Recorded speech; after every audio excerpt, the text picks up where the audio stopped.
Hi everyone. I got a little bit of stuff going on in my mind and I think I'd like to share it with you guys. I didn't take much videos over the weekend. It just was kind of a hectic weekend. My husband was working on our Explorer, trying to get the hubs and shocks changed, and that didn't go very well. So the front part of it, the front hubs and shocks will be changed next weekend. So I probably won't get many videos of that either. But meanwhile, my daughter, Brianna, who has been on most of the videos that I have posted, has told me that she's going to choose to go live with my half-brother and his wife. I can tell you the story, but it'll probably be quite a while. But what I should say is I allowed her to go see them. Meanwhile, I'm not very close with my half-brother or the two half-sisters that I have that my dad married on a second marriage. I was 15 when my half-brother Josh was born, so I really didn't have much of a relationship with them. I think it was about a year ago, probably about a year and a half now, I'm not for sure.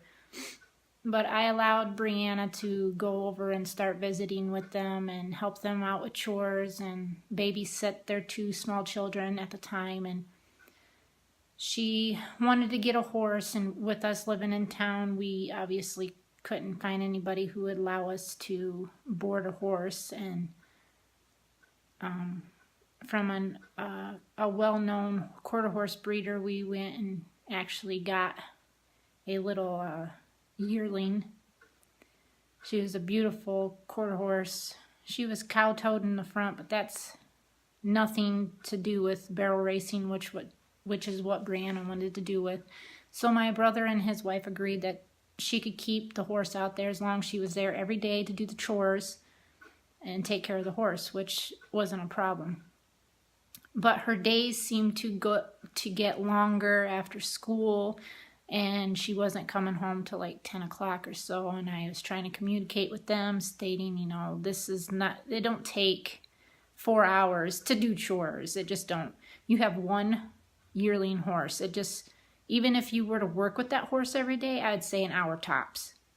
It don't take that long, not 5 or 6 hours out of the day after school to do it.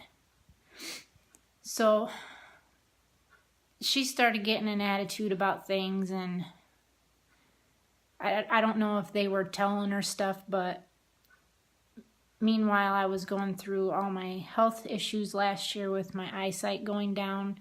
That started in August, and then I got diagnosed with my multiple sclerosis in November, and then I had to have a spinal tap done on December 8th of last year, I believe. And this is when it really excelled. On December 8th, I had to go to Kalamazoo at the brain and spine facility there and have spinal tap done. And with my rheumatoid arthritis, my vertebrae in my back are pretty infused together. They're like fossilized. So they were having trouble getting the needle in to extract the fluid from my spine. This took quite a while for them to do it. With me sitting straight up, which is a better way of getting your fluid and it flows faster, I could not stand it. I was screaming. It hurt so bad. And then they had me lay on my side, and then they did get in there, but it took forever for them to get the 3 little vials that they were looking for. Rihanna got out of school at like 6 after 3 or something, and she knew that the door would be locked because she had lost 2 house keys prior to this, and we weren't allowing her to have another key, and I told her that she could go down to the library, which I can see from here. I mean, it's just kitty corner from our house, and we would be back by 5, and the library don't close till 7, so she would have somewhere to stay warm, and we could go from there. Then I got out, and we were on the road and home by 5. Meanwhile, I had a huge headache. I was very sore. I was sick to my stomach. I didn't have much to do. And then I get a text message from Brianna stating that she was not coming home, that she was going to stay at this friend's house who she goes to school with, which was a grade lower, and which was the mother I used to work with at the school cafeteria because I was a lunch lady then. She also messaged me saying that it'd be best if Brianna stayed there. Meanwhile, I think earlier in that week, Brianna and I got in an argument, and I did grab her by her shirt, just like this, and I told her, that she needed to straighten up. My exact words were, I brought you into the world and I could take you out. But it did enough to scare her. But she told them that I was abusing her. And I believe she told that to my half-brother and his wife too. But she was doing this thinking that, and I think they told her too, that if she were to say something like this, that Child Protective Services would come in and then she could go live with them.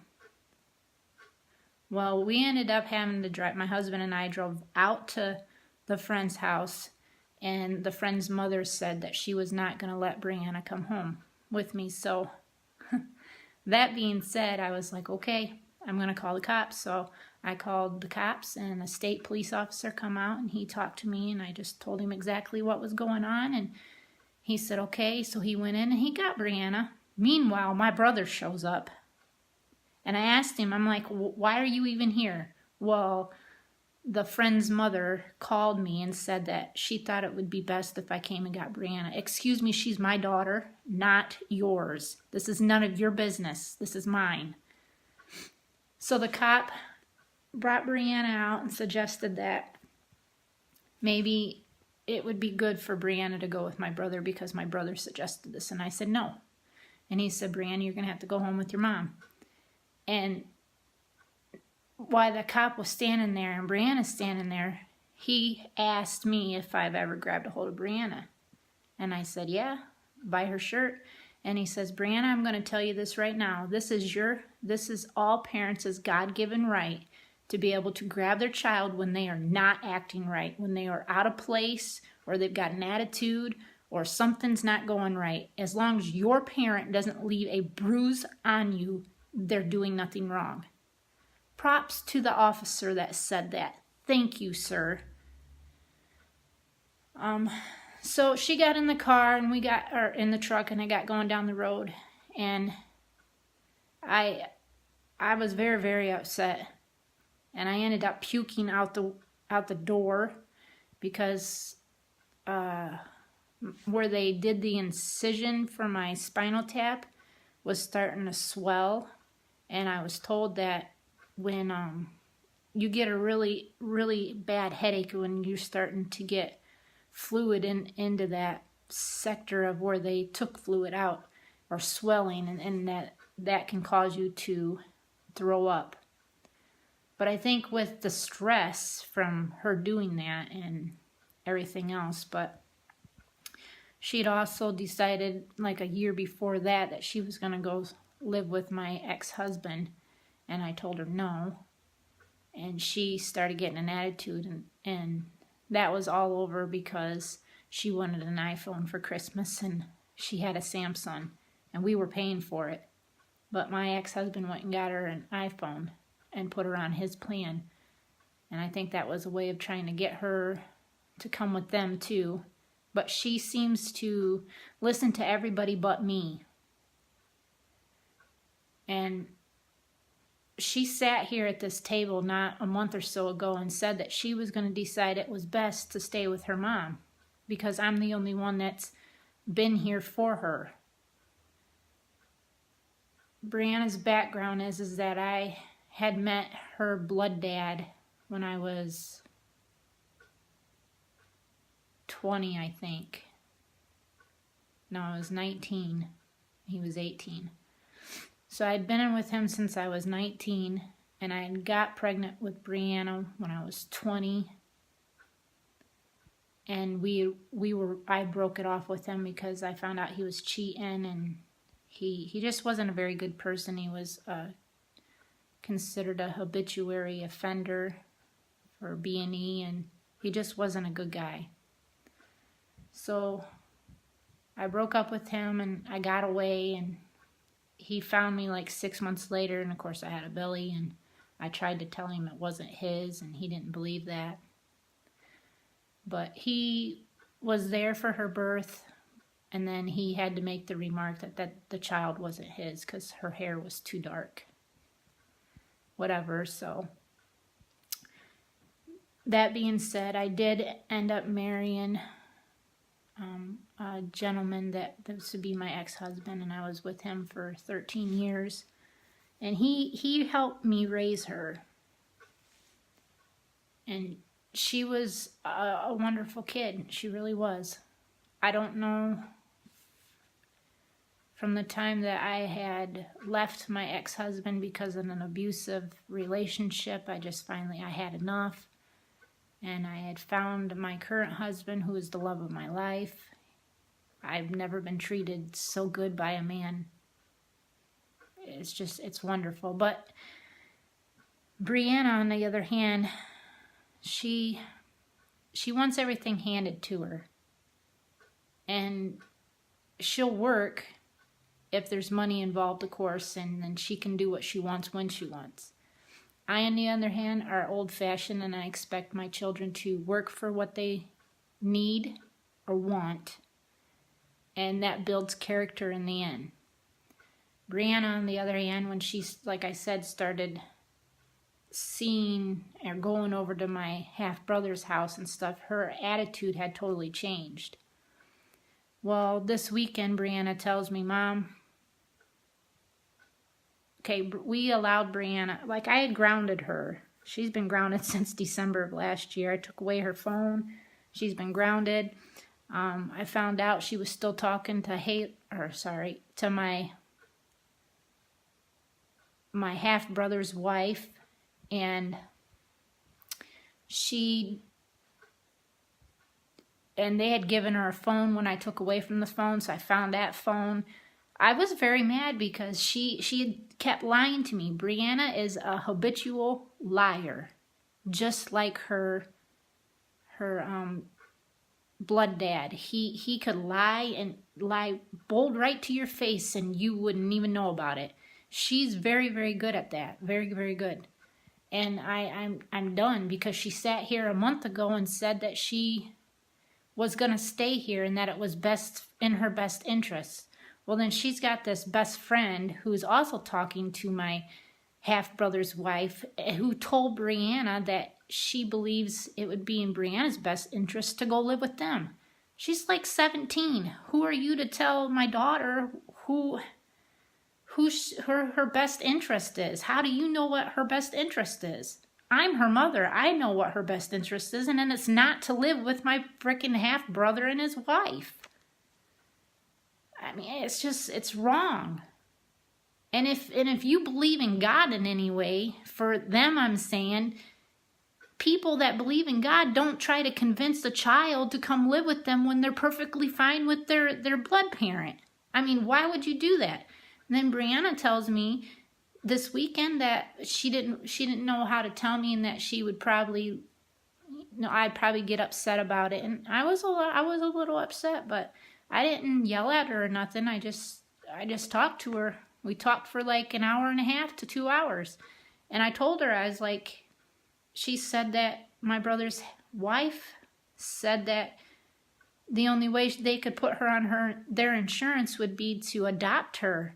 And I said, Brianna, there's no way they can adopt you. I'm your mother. You're not in foster care where someone can come in and adopt you. It don't happen. I have a good lawyer, and I will take them to court over it if they try to do something like that. And that's what I was trying to tell her. I'm like, they can't do that. I don't know. Look your rights up. They cannot do that. I told her, I was like, if this is your decision, fine. When you turn 17, you can leave, but they're not allowed to come into the house. And I'm going to tell you right now that when you fall flat on your face, I'm not going to tell you I told you so, but you're not coming back. Because you've done this to me over and over and over and over again, and you expect me to be okay with it. I'm not okay with it. I carried that child and went through all the cause that it took to carry her, because every single child I had was premature. I'd start at like 19 weeks with contractions, and I would start dilating, and I had to be in and out of the hospital. I had to be on bed rest. I mean, it took a lot to carry my children to the terms that I did get them to, and then raise them. And this is what I get. I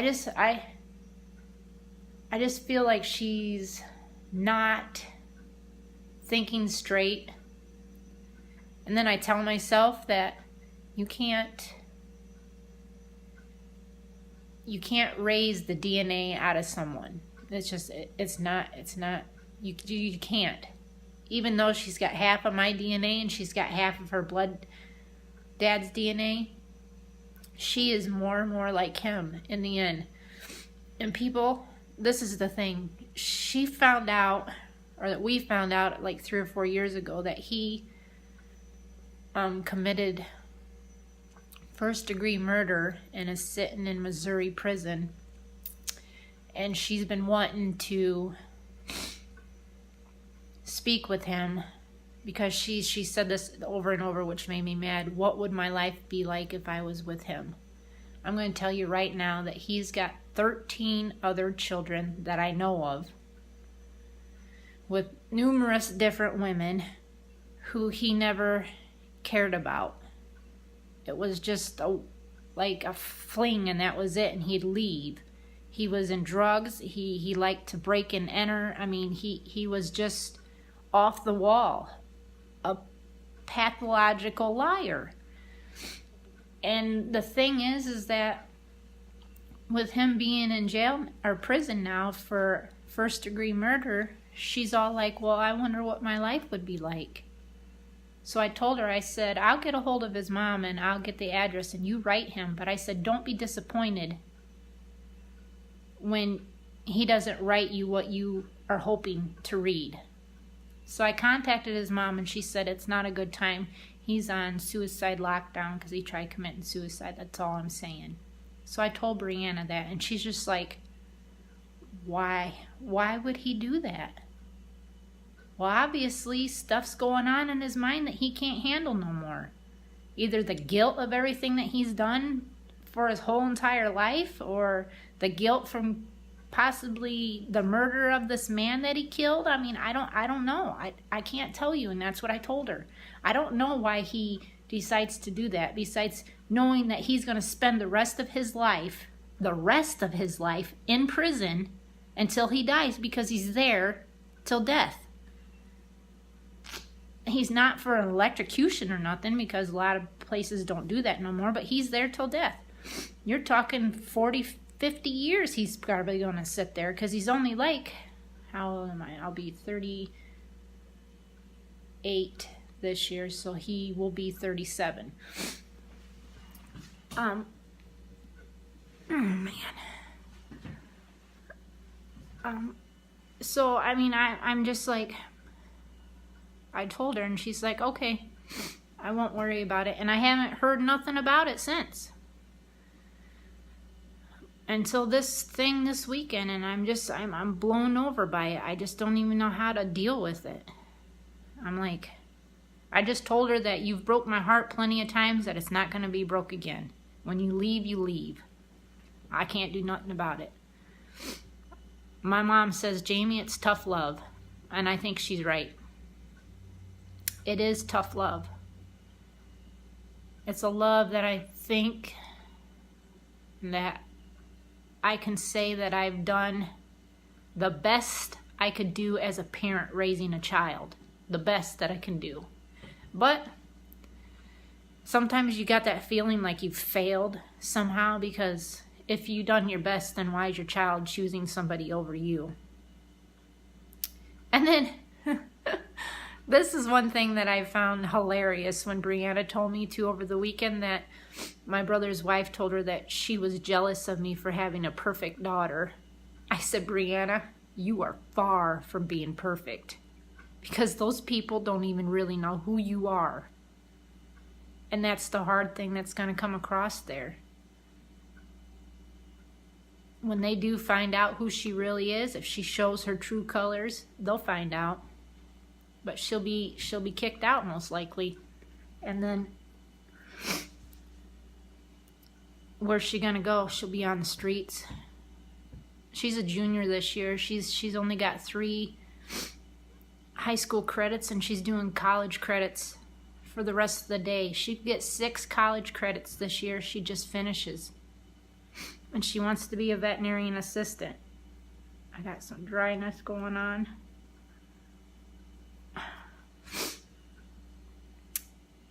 I don't know.